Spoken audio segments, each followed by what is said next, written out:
안녕하세요. 드라마를 투파보는 잼잼 리뷰입니다. 서현진 공유 주연 넷플릭스 드라마의 원작인 김여령 작가의 소설 트렁크는 모든 사랑은 결혼으로 귀결되어야만 정상적이다라는 생각을 비판하고 다 다른 사랑의 형태를 두고 틀렸다 맞았다 단정짓는 사람들 때문에 울어야 하는 사람들이 없는 그 누구라도 뽀송뽀송 잘 마른 사랑을 했으면 하는 작가의 바람이 담긴 소설인데요. 이 영상은 소설 트렁크의 줄거리와 해석을 담고 있습니다. 드라마는 각색이 되었으나 동일한 부분이 있으니 스포가 싫으신 분들은 시청을 고려해주세요. 그럼 바로 시작합니다. 노인지의 직업은 아내입니다. 노인지가 다니는 결혼정보 회사 웨딩라이프는 NM이라는 팀을 별도로 운영하여 VIP 회원들에게 그들이 원하는 아내와 남편을 직접 보내주는데요. NM 소속으로 일한 지 7년차 되는 FW인 노인지는 새로운 결혼이 시작될 때마다 그들의 용어로 출장이 시작될 때마다 트렁크에 자신의 삶을 꾸역꾸역 구겨넣고 새로운 남편의 집으로 향했습니다. 노인지의 네 번째 남편인 한정원은 예명을 사용하는 작곡가인데요. 한정원은 노인지와의 1년간의 계약 결혼을 끝낸 후 재결합 신청을 했습니다. 그렇게 노인지의 다섯 번째 남편도 한정원이 되었죠. 7년 전 대학 졸업을 앞둔 노인지는 출판사 면접을 본 후 근처 미술관에 갔다가 웨딩라이프의 장미숙 상무에게 입사 제의를 받습니다. 기간제 배우자를 4대 보험 적용받는 고액 연봉 접대부라고 생각하실 수도 있는데요. NM은 결혼제도 부적응자, 자발적 결혼 설계자, 통념적 차원에서의 결혼이 불가능한 자들을 위해 합리적 결혼 시스템으로 삶의 질을 높인다는 설립 취지를 갖고 있었어요.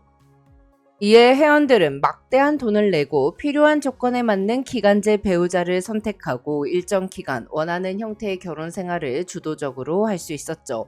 회원들은 진짜 결혼을 하면 법적으로 책임져야 하는 것이 많아지니까 만나고 헤어지는 것을 자유롭고 싶어서 돈으로 결혼을 샀고, 동성을 사랑하지만 사람들의 눈을 속이기 위해 이성 배우자를 돈으로 샀습니다. 나이 많은 독신남, 독신녀들은 결혼 못한 이유가 있는 사람으로 보는 사회적인 시선 때문에 돈으로 배우자를 사기도 했고요. 물론 그냥 조금 다른 결혼을 하고 싶어서 가볍게 NM을 이용하는 사람들도 있었어요. 장미숙은 노인지가 화류계 기질 없이 예쁘고 한 번쯤 결혼해보고 싶은 여자, 그런 범주에 속한다며 그녀에게 입사 제의를 했습니다. 노인지는 이때 누군가 정해놓은 관습에 따라 살아야 하는 세상의 환멸을 느끼고 있었는데요. 친구 혜영은 알 수 없는 이유로 스스로 목숨을 끊었고, 결혼을 약속한 남자는 결혼식을 며칠 앞두고 잠적해버렸거든요. 노인지가 사랑했던 남자는 남자를 좋아하던 남자였습니다. 남들이 정해놓은 사랑에 내 사랑을 맞추고 싶지 않았던 노인지는 내가 사랑하는 남자가 양성애자여도 상관이 없었죠. 하지만 노인지의 엄마는 같거나 비슷한 사랑에서 벗어나는 것을 받아들이지 못했습니다. 남편과 사이가 좋지 않았지만 사회적인 시선 때문에 이혼을 하지 않고 버티며 살고 있는 사람이었으니까요. 노인재의 엄마는 남자끼리 몸 썩다 와서 내 딸 만지는 거 용서 못한다며 두 사람의 관계를 반대했고, 이것도 저것도 아니고 더 더러운 존재라는 지독한 말들을 쏟아냈습니다. 그리고 남자는 둘만의 결혼식을 며칠 앞두고 흔적도 없이 사라졌죠. 어머니는 내가 보냈다며 그가 사라진 것을 자신의 성과처럼 여겼어요. 또한 진창에 빠졌던 거라며 딸의 사랑을 진창으로 매도해버렸죠. 만나는 상대를 규제하는 어머니를 피해 노인지는 사랑이 필요 없는 NM으로 도망쳤습니다. NM은 분명 기미했지만 당시에는 노인지가 어머니에게서 도망칠 수 있는 유일한 세상이었거든요. 노인지의 네 번째, 다섯 번째 남편인 한정원이 이혼을 한 이유는 결혼 이후 모든 삶이 강요당하면서 결혼 생활이 끝없는 사막을 달리는 것 같았기 때문이었습니다. 난 법적으로 당신을 교정할 자격이 있는 사람이야 라는 태도로 일관하는 아내를 견디기 힘들었죠. 한정원은 전부인에게 NM을 권유받아 노인지와 계약 결혼을 했는데요. 노인지는 한정원과의 첫 결혼이 워낙 무난했으므로 재결합은 상상도 못했어요. 그가 만기 파경 이후 재결합을 신청한 이유는 뒤에서 자세하게 알려드릴게요.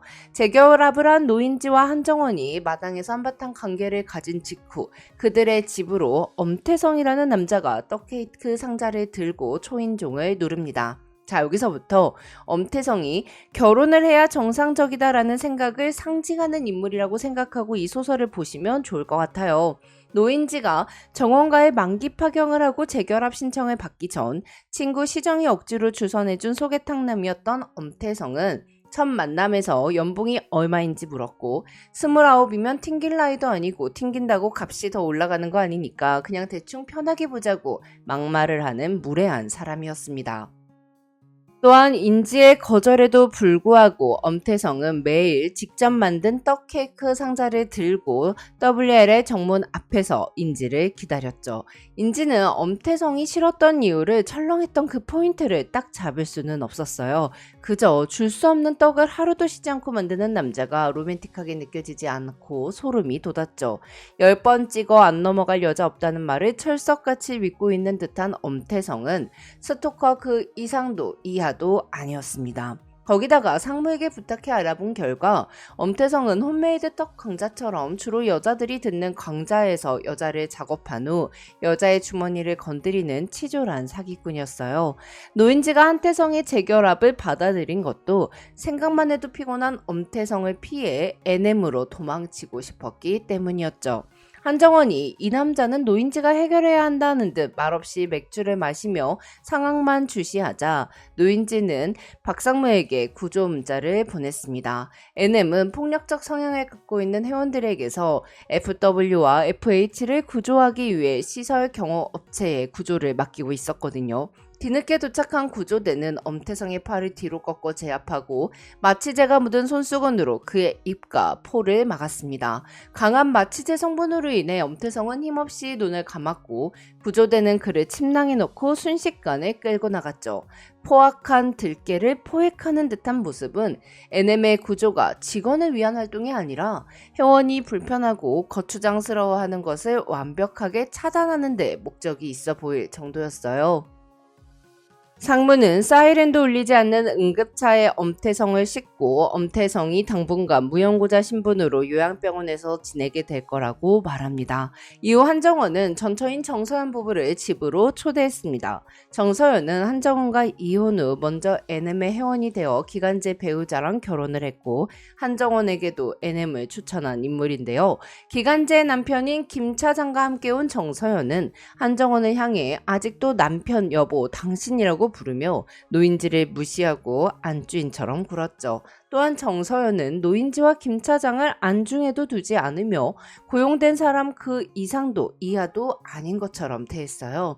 사실 정서연은 한정원을 아직도 사랑했습니다. 그래서 남편이 다른 여자를 사랑할 틈을 주지 않기 위해 FW를 제안했죠. 그런데 재산 분할 문제로 만났을 때 한정원이 집사람하고 약속이 있다면서 먼저 가겠다고 하자 서연은 정원이 인지를 사랑하게 될까봐 불안하여 재결합한 걸 보니까 괜찮은 여자 같으니 소개해달라며 초대해달라고 했던 거였어요. 그렇게 한정원과 정서연은 이혼을 했으나 끝난 관계는 아니었습니다. 사회적으로 이혼을 했다고 해서 끝이 아닌 것처럼요.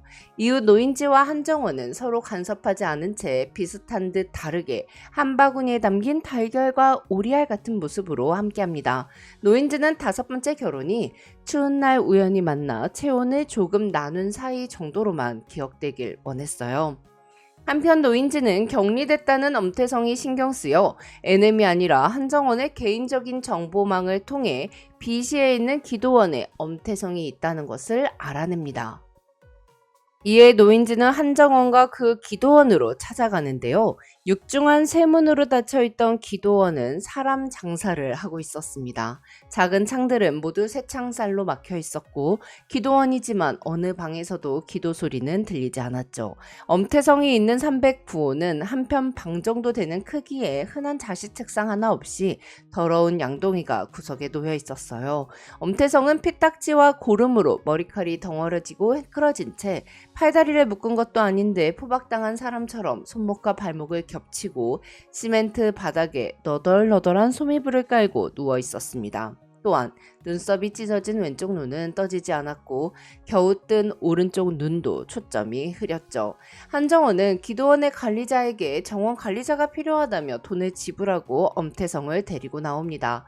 이 기도원의 원장은 장미숙 상무의 작은아버지였는데요. 즉 장미숙 상무는 회사의 빈틈을 이용하여 구조라는 명목으로 잡아온 사람을 기도원으로 보내 만신창이를 만들고 다시 파는 장사를 하고 있었죠. 진실을 알게 된 노인지는 철문 굳게 닫힌 기도원이 자신의 무덤이 될 수도 있다는 두려움을 느끼게 됩니다. 퇴사한 동료들과의 교류는 거의 불가능했기에 그들이 퇴사 후 어떻게 살고 있는지 알 수 없었고, 출장 중에 FW가 임신을 하고 출산을 하게 되면 아이가 성년이 될 때까지 NM이 양육비를 지급한다는 직원복지를 받은 사람을 실제로는 보지 못했기에 그들도 다 저 육중한 세문 안에 갇혀 있을 수도 있다고 생각했죠. NM 입장에서 보면 노인지와 엄태성은 별다를 게 없는 존재였습니다. 한정원은 기도원에 돈을 내고 엄태성을 사온 후 엄태성이 당분간 지낼 수 있도록 모텔에 한 달치 반값과 밥값을 미리 지불해둡니다. 그렇게 40일이 지난 후 엄태성은 한정원의 집으로 찾아와 고맙다는 인사를 하고 떠났죠. 한편 노인재의 친구인 혜영이 스스로 목숨을 끊었던 이유는 볕 아래 마음껏 내놓을 수 없었던 사랑 때문이었습니다. 시정과 혜영, 인지는 고등학교 때부터 삼총사였는데요. 혜영과 사귀던 시정이 인지를 사랑하게 되자 혜영은 수능이 끝난 날간 클럽에서 남자들에게 인지의 수능 기념 첫 경험을 부탁했어요. 아마 혜영은 노인지는 남자와 몸을 썩는 여자다라는 걸 시정에게 알려주고 싶었던 것 같아요. 다행히 그날 인지에게는 아무 일도 없었지만 혜영은 그날 일에 대해 죄책감을 느꼈고 시정에게 돌려받지 못하는 마음 때문에 스스로 목숨을 끊게 된 거였죠. 돌려받지 못하는 사랑을 하던 것, 인지의 곁에 계속 친구로 남아있던 시정도 마찬가지였습니다. 시정은 거의 10년간 인지를 사랑했지만 혜영의 죽음 이후 인지에게 자신의 마음을 고백하지 못했고 그저 인지 곁에서 성장통의 기억을 공유하며 가장 친한 친구로 삶을 함께했어요. 노인지와 한정원이 엄태성을 구출한 이후 시정은 인지에게 자신이 혜영과 연인이었다는 사실과 혜영이가 죽음을 선택한 이유를 모두 말했고 혜영이는 날 사랑했지만 난 널 사랑했다는 걸 그리고 여전히 널 사랑하고 있다는 사실을 고백합니다. 인지는 사랑을 이유 없이 끌리는 어떤 강렬한 충동, 초자연적인 현상이라고 믿었습니다. 그것이 동성을 향해 흘러도 그걸 막을 수 있는 자격을 가진 사람은 없다고 생각했죠. 하지만 시정의 사랑은 아직 간섭과 제도를 뚫지 못하고 있었기에 시정의 고백을 들은 인지는 마음이 아팠어요. 내 미련함으로 친구의 마음을 이제야 안 것이 미안했고 시정의 마음을 받아줄 수 없어서 마음이 아팠고 볕 아래 마음껏 내놓을 수 없는 사랑을 한 시정과 혜영의 삶이 속상했습니다. 사랑을 몇 개의 틀로 단정한 많은 사람들이 시정과 혜영이 한 사랑을 정상적이지 않은 범주에 집어넣었으니까요. 시정은 이런 구석에 처박힌 사랑들을 모두 꺼내어 볕에 널어 보송보송 잘 마른 사랑을 했으면 좋겠다고 생각합니다. 사랑 때문에 우는 사람이 없었으면 좋겠다고 생각하죠. 한편 노인지와 가까워지는 것을 경계했던 한정원은 점차 그녀에게 마음을 열며 먼저 경계를 넘었습니다.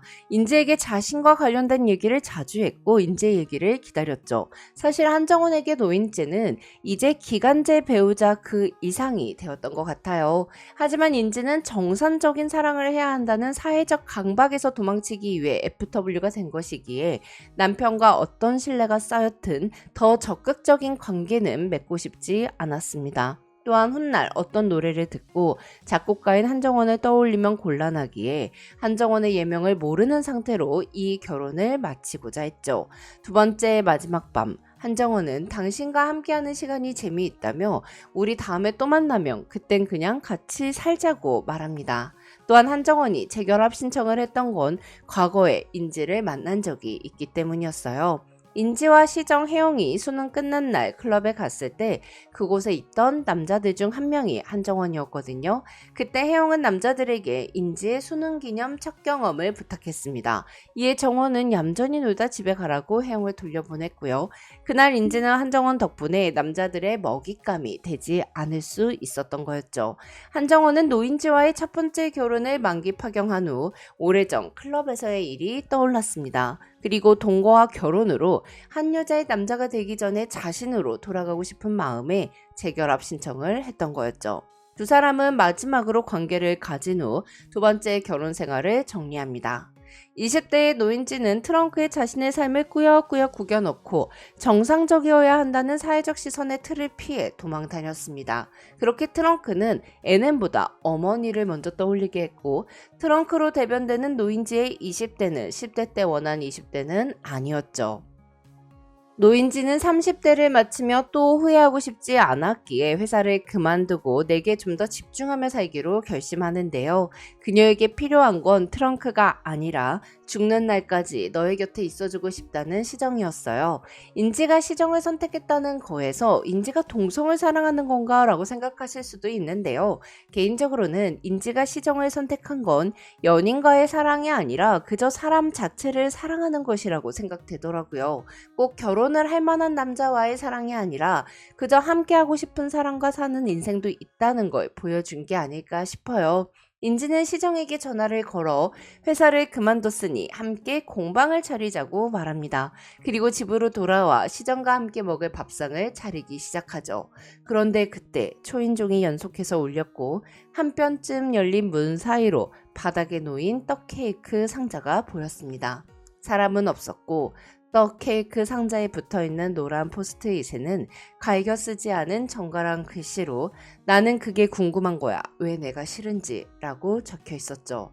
서둘러 문을 걸어 잠근 노인지는 몸에 기운이 빠져 뒷걸음치다 버리려고 현관에 내놓은 트렁크에 발이 걸립니다. 이에 노인지는 본능적으로 트렁크 손잡이를 잡고 전 남편과 시정 둘 중 누구에게 전화를 걸어야 하는지 고민하며 소설은 끝이 나는데요. 김여령 작가는 인지의 거절과 관계없이 또 돌아온 엄태성을 통해 사회통념적인 결혼에서 아무리 벗어나려고 해도 벗어나지지 않는 현실을 꼬집은 게 아닐까 싶어요. 과연 노인지는 다시 트렁크를 들고 NM으로 도망을 칠까요? 아니면 트렁크를 버리고 정면으로 맞짱을 뜰까요? 드라마에서는 인지의 트렁크가 호숫가에서 떠오르면서 극이 시작되니 인지의 선택은 내가 원하는 사랑은 나만의 기준으로 찾겠다가 아닐까 싶습니다. 지금까지 잼잼 리뷰였습니다. 감사합니다.